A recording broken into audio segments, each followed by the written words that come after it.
MP, resident representative, Dr. Ayodele Odusula, we always call him Dr. Ayo. Let me also recognize Sophia, you may know it, who is here. Let me also recognize the Minister of Foreign Affairs and International Trade, Honorable Professor Dr. Mavetera, who began this conversation 2.5 years ago for us to bring Sophia here. And then when I also went to one, I asked Paula, and I said, Paula, you managed to bring Sophia, how did you do that? And we are so happy that it was really a meeting of the minds which has made about Sophia here today. The Minister of Higher Tertiary Education, Innovation, Science and Technology, Honorable Ambassador Dr. Fred, represented here by Dr. Engineer Ganda. And in the briefing we had that the first time this conversation about us bringing Sophia emerged, was also present, together with Honorable Professor Mavetera. We really want to thank you for starting up this conversation. It only takes one to see and others to follow. It's important right now, I'm speaking to say our President, His Excellency, Dr. Edwin Nangagwa, started off with a vision to say we want to be able to achieve Vision 2030. And there we had people also emulating, also following, so that we achieve collective Vision 2030.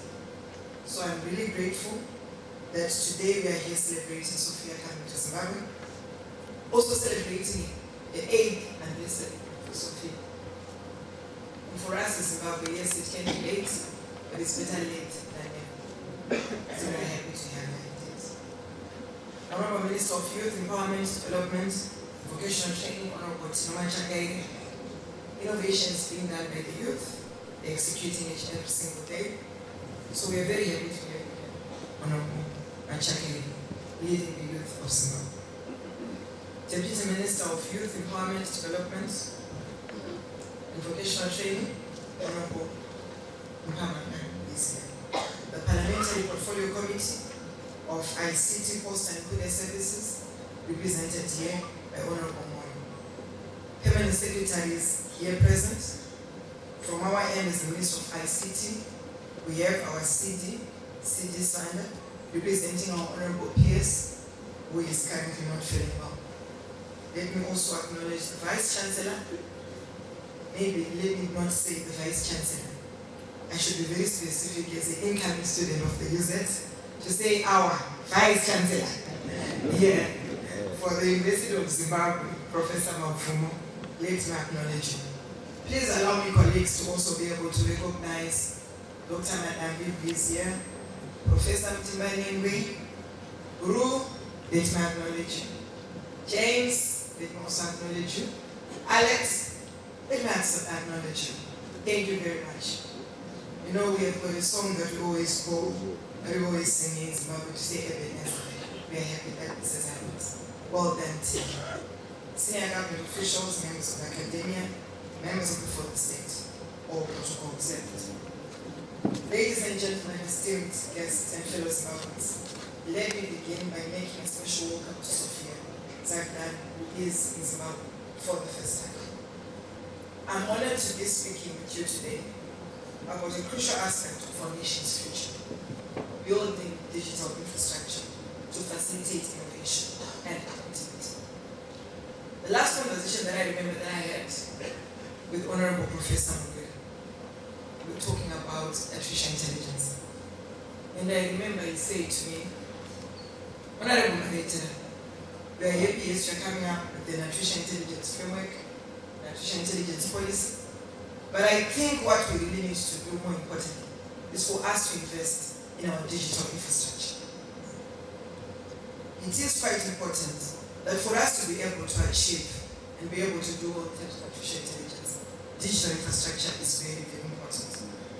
As we gather here today, we are not just discussing a technical topic, but we're envisioning a future where technology empowers our people, drives economic growth, and solidifies Zimbabwe's position as a leader in the digital economy. As we delve into this critical role of digital infrastructure, we must also recognize that it is not merely a foundation of our economy, but also a catalyst for innovation and growth. The digital economy is no longer a buzzword, it is actually a reality that has transformed the way we live, work, and also interact. Artificial intelligence, in particular, has emerged as a game changer, with the potential to drive innovation, improve efficiency, and also unlock new opportunities. In today's interconnected world, robust digital infrastructure is essential to any nation aspiring to compete on the global stage. It is the backbone that supports our digital economy, enabling seamless communication, access to our information, and the growth of innovative solutions that can address our most urgent problems. Innovation indeed is the engine to our economy of this country. By building a resilient digital infrastructure, we provide the fertile ground for creativity and entrepreneurship. This is where our youth can realize their potential, where startups can flourish, and where established businesses can also harness technology to improve their operations. Maybe let me also go on and say, maybe to just give a few innovations and examples of pertinent programs that would come up in Zimbabwe as a result of improved digital infrastructure. I'll first speak about education. Education, indeed, we've seen the introduction of e-learning platforms during the COVID-19 pandemic, which allowed schools to continue education model. And now we've got a lot of initiatives that we have. I remember also in the conversation with our Vice Chancellor, Professor Mapumo. Last time we were having awards, and also congratulate you as UZ, for you also managed to also scoop an award in terms of artificial intelligence education. The conversation that I had with him, he went on and he said that as UZ, we've also come up with a portal. And this portal actually is also cascaded to other institutions, which is the .ac.zw domain, which according to what he told me that it started off from here. And now it has gone on to many other various institutions. This really shows that as Zimbabwe, we're really doing a lot of strides, also making sure that we enhance our education. We also have a lot of platforms that we create for us to enhance our education system. Let me also speak about telehealth. Now in Zimbabwe, we've already started instituting telehealth booth, which is also a step in the right direction, also showing that we need to leverage technology for us to enhance programs and services.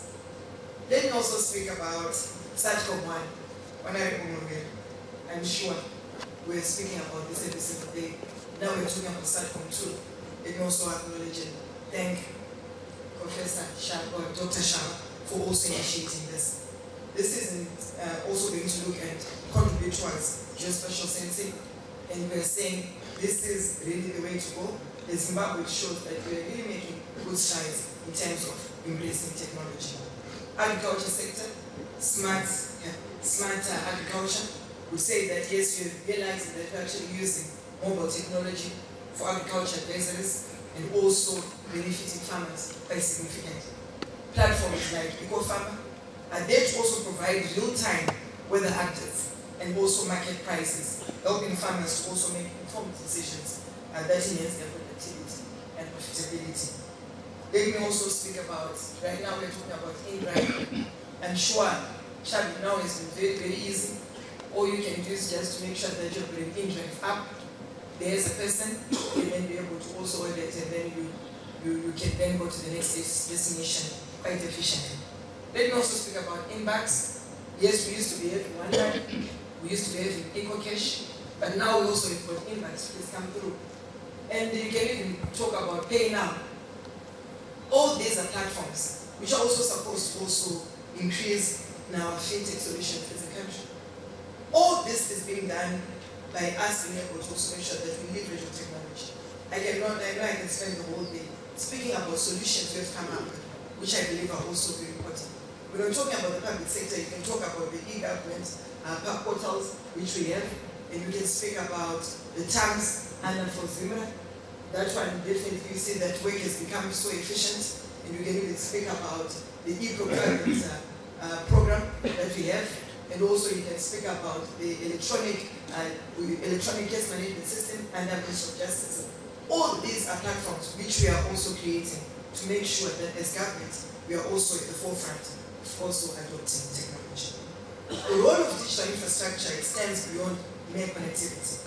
It is integral to achieving the United Nations Sustainable Development Goals, SDGs, and also a digitalized Vision 2030. By investing in our digital capabilities, we can drive sustainable practices across various sectors, including education, healthcare, agriculture, and governance. It must be noted that these SDGs perfectly align with NBS 1 and Vision 2030, with the aim to develop Zimbabwe into an upper middle income economy, where no one in no place is left behind. Imagine a healthcare system where telemedicine is the norm, allowing patients in remote areas to receive timely medical advice. Picture an educational landscape where digital classrooms connect learners across the nation. They are not distance streams, but these are cheap. However, let us also fully harness the power of technologies such as artificial intelligence. We need to have robust digital infrastructure so that we can support the demands of emerging technologies.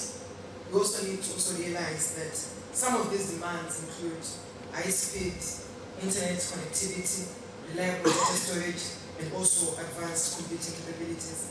This is what we need for us to be able to fully achieve artificial intelligence. In Zimbabwe, we have made significant strides in developing our digital infrastructure. Our national digital agenda has prioritized investments in ICT, where we can see notable improvements in internet penetration. Yes, we're talking about Zimbabwe standards according to our mobile network operators, and also all reports that have come through. Now we realize that we have actually increased it. Now we are talking about an internet penetration rate of about 78.55%. And now we are also talking about mobile penetration exceeding above 96%. We are also happy to say of all our 3 mobile network operators licensed in Zimbabwe, we have gone through that already in 5G, and now are progressing to also make sure that they would have more coverage in terms of 5G in the country. Maybe let me also go on some of the challenges and solutions that we also need to do. When we've got a challenge, we also need them to be able to provide a solution. I would say that yes, the digital divide remains a concern, with many rural communities lacking access to reliable internet and digital services. Our data storage and also computing capabilities also require upgrading to support the demand for artificial intelligence and other emerging technologies. How then are we supposed to address these challenges? Firstly, we need to prioritize investments in digital infrastructure. I mentioned this before, and I think it's important that we have a specific interest in look at us being able to make sure we connect, especially in the rural areas. We also need to expand our fiber optic networks by also making sure that this will also enhance and improve our mobile connectivity. We also need to establish community-based digital centers. Dr. Ali, let me hasten to say that we really want to thank you for the digital literacy programs that you have put in place.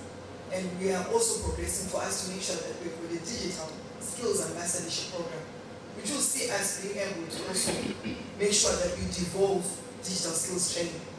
Very soon we'll also be having a mobile van, a digital mobile van, which I believe is also going to assist us in also going to the remote areas of Zimbabwe, training digital skills, equipping everyone with digital skills.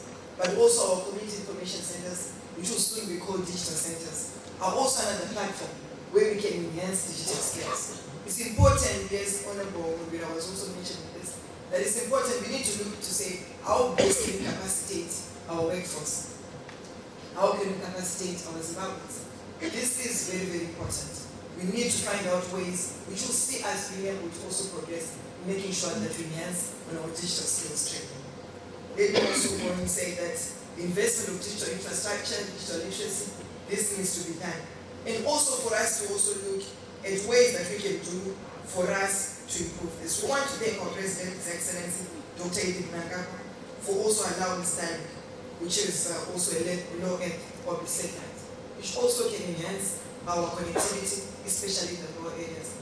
And I think we also want to applaud our telco players, which are also pushing towards also making sure that they connect, especially in the rural areas. This is indeed very important. Let us also speak about us developing and implementing policies that support the growth of artificial intelligence and the digital economy. There, I believe that this includes regulations and also promoting innovation, protecting data privacy, and also encouraging investment, especially for digital infrastructure. These policies also entail us in what we've done now. We've come up with the Cyber Data Protection Act and also come up with regulations. It's important that we're able to unpack the Cyber Data Protection Act. We came up with regulations, SI, the very famous SI 155 of 2024, which made me a minister of WhatsApp groups. I'm sure I remember that one. And I would say we also came up with SI 153, SI 154.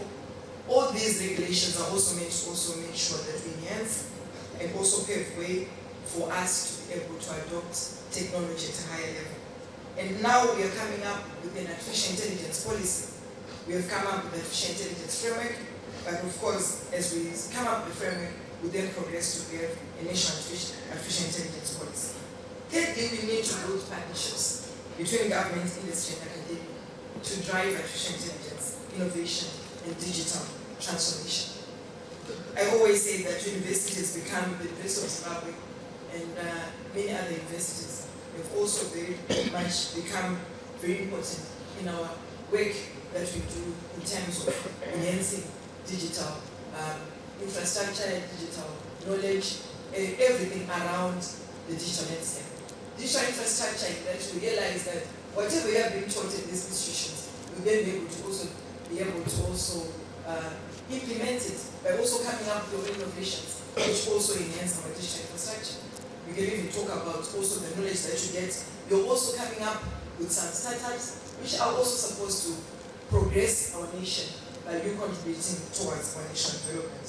We remain committed to supporting research and development together with institutions of higher and tertiary learning, which we believe are also important, and we also need to use these initiatives so that we progress and enhance our digital landscape.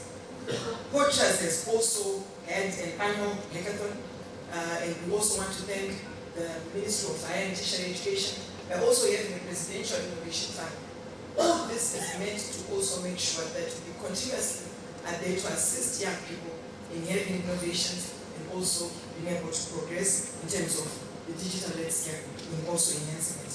Let us also take time to develop skills development, and also skills training. This is quite essential. Honorable Minister also spoke about this. Let us intensify the knowledge. Let us also do the best in preparing ourselves and also develop our digital infrastructure. Finally, we must ensure that our digital infrastructure is secure, reliable, and inclusive. This includes investing in cybersecurity measures, promoting digital literacy, and ensuring that digital services are accessible for all Zimbabweans. As we gather here during this momentous week dedicated to artificial intelligence and innovation, let us reaffirm our commitment to building the digital infrastructure that will enable our nation's growth. Together we can create a Zimbabwe that is not only connected but also thriving. A Zimbabwe that reimagines its future through innovation. Let us continue to enhance our efforts to ensure that every Zimbabwean has access to higher quality, affordable connectivity. That is not just about providing internet access, but also about empowering people with the tools they need to innovate and thrive. Thank you very much for your attention. I look forward to collaborating with all of you as we embark on this transformative journey. Let us build a digital economy that is sustainable, inclusive, and resilient. I thank you. I know we were supposed to have an interaction with Sophia, and maybe we would need to do that maybe after other lessons also with their maths. Is there anyone? Or maybe we need to do it now? Yeah, you can field the question to Sophia, Honorable Minister. All right. Thank you very much. Maybe let me get in a few questions that we can have for Sophia. And maybe to just start with, maybe say, how are you, Sophia?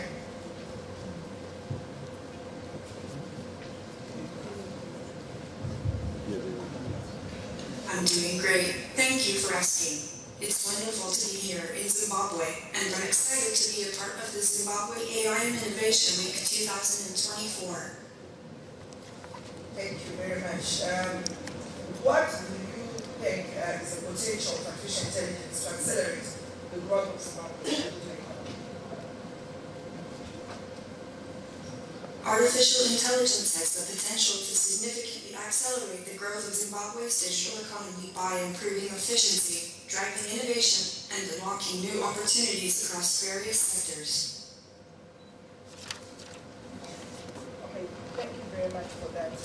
Maybe I would go on and ask you to say, how can artificial intelligence solutions be tailored to also improve agricultural productivity for food security in Zimbabwe?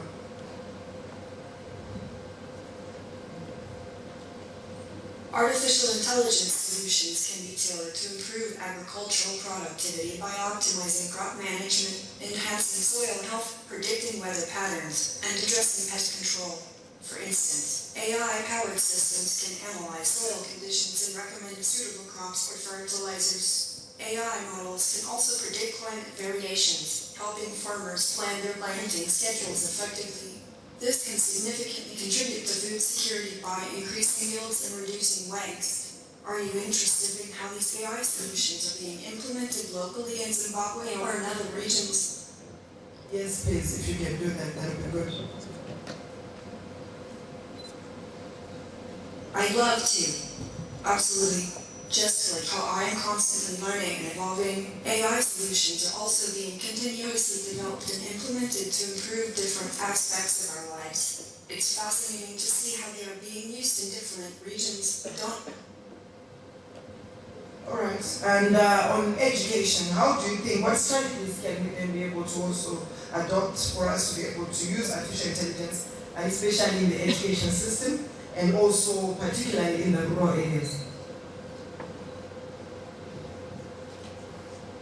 To enhance education in rural areas using artificial intelligence, we can implement AI-driven personalized learning platforms which adapt to individual students' needs and pace. Additionally, AI can facilitate remote learning through virtual classrooms, overcoming geographical barriers. Implementing AI-powered tools for teacher training can also improve instructional quality, ensuring students receive a high-standard education regardless of location. Thank you. And how then can we then work and ensure that we can talk about ethical development of artificial intelligence technologies and also promote inclusivity and also avoid biases? Ensuring the ethical development of artificial intelligence technologies involves setting guidelines and regulations that prioritize transparency, accountability, and fairness. Engaging diverse stakeholders in the development process ensures varying perspectives are considered. Promoting accessibility can be achieved through educational programs and community involvement, making AI tools understandable and beneficial to all. That's pretty good.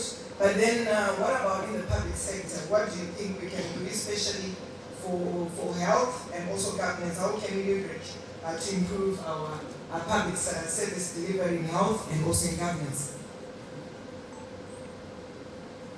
In the public sector, particularly in health and government, AI can streamline operations, enhance decision-making, and improve service delivery. For health, AI can improve diagnostics, personalized treatments, and predict outbreaks. In government, AI can automate repetitive tasks, analyze data for policy insights, and improve public services like record-keeping and resource allocation.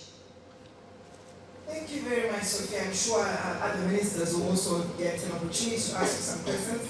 But just to thank you very much, maybe just to also tell you that what you're putting on is our national dress for Zimbabwe. Have you heard about it? Thank you. It's beautiful.